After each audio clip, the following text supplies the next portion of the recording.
Hello guys. तो मैं आज से आप लोगों को पढ़ाऊंगा क्लास 11th के सारे चैप्टर्स। और हम शुरुआत करते हैं एक्सरसाइज 1.1 से। तो क्वेश्चन ये कह रहा है which of the following are sets justify your answer. हाँ, तो एक्सरसाइज फर्स्ट 1.1 का फर्स्ट क्वेश्चन का फर्स्ट पार्ट हमसे पूछ रहा है कि जो महीनों का कलेक्शन होता है एक साल के अंदर, जिनकी शुरुआत जे लेटर से होती है, उनका कोई सेट बन सकता है। हाँ, बन सकता है। जैसे जून हो गया, जुलाई हो गया। तो ये हमारा फर्स्ट हो गया। Yes, the months are well defined, so it can be written in a set. तो बढ़ते हम सेकंड पार्ट की तरफ। तो सेकंड पार्ट हमसे कह रहा है the collection of 10 most talented writers of India. अब इसका हम सेट नहीं बना सकते। मान लीजिए कि आपके आपके कोई 10 ऐसे राइटर हैं जो आपको बहुत पसंद है, लेकिन क्या पता तो किसी दूसरे को वो राइटर्स पसंद ना हो। तो इसलिए ये सेट नहीं हुआ। चलो मैं आपको एग्जांपल देता हूँ। मान लो आपके कोई 10 फेवरेट सिंगर्स हैं, आप उन्हीं पे ध्यान रखते हो। अगर आप अपने दोस्त से पूछो कि तेरे 10 कौन से बेस्ट सिंगर हैं, तो वो तो अपने अपने बताएगा, वो आपके थोड़ी बताएगा। तो ये डिफाइंड सेट नहीं हुआ।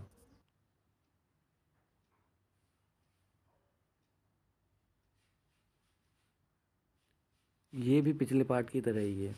इसमें वो कह रहे हैं कि आपके 11 best cricket batsman of the world. मान लो आपका कोहली बेस्ट है, लेकिन आपके दूसरे दोस्त को ये नहीं पता, ये पसंद नहीं है कोहली। तो आप यही कहोगे ना कि मेरे तो ये हैं, तेरे वो नहीं है। तो ये डिफाइंड सेट नहीं हुआ, ये सबके लिए सेम नहीं है, इसलिए डिफाइंड सेट नहीं है। तो हम बढ़ते हैं क्वेश्चन नंबर वो पार्ट 4 की तरफ। The collection of all boys in your class. हाँ, सबके लिए। अब तो टीचर तो यही कहेगा ना कि इस क्लास के बच्चे ऐसे, इस क्लास के बच्चे, तो वो यही कहेगा ना कि 11th ए के बच्चे ऐसे हैं।